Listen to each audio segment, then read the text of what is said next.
because they realize that they are both at risk, even if currently, unfortunately, our screening and diagnostics is focused on cervical cancer. But let me just add on a positive note, please, that the second promise, I think, is for those that were not able to reach in this scaled up vaccination campaign, that the HPV screening needs to be scaled up as well.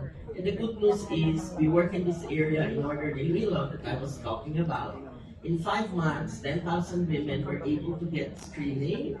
And then, because as was mentioned, we have trained, and there's now this thermal ablation machine, which is just like the hair straightening thing, they can already do in a primary health care the treatment for those who are positively screened.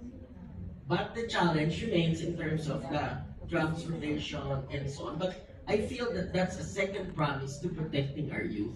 If we protect the mothers that they have, and while it is not always emphasized, the fact is we have some HPV transmission that happens at the moment of birth if the mom is the one infected with HPV. So by protecting our mothers, our women, we protect the youth as well. Absolutely. See, Dr. Manalastas, what reassurance would you give to parents who remain hesitant about the HPV vaccination?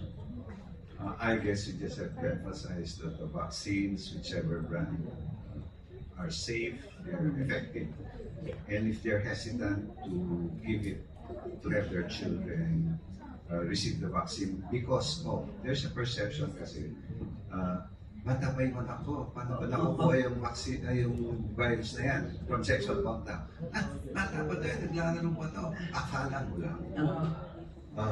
Therefore, we tell them, by vaccinating your children, it doesn't promote sexual promiscuity or encourage sexual behavior in them. No, yun ganun. So that's one reassurance that we are to give.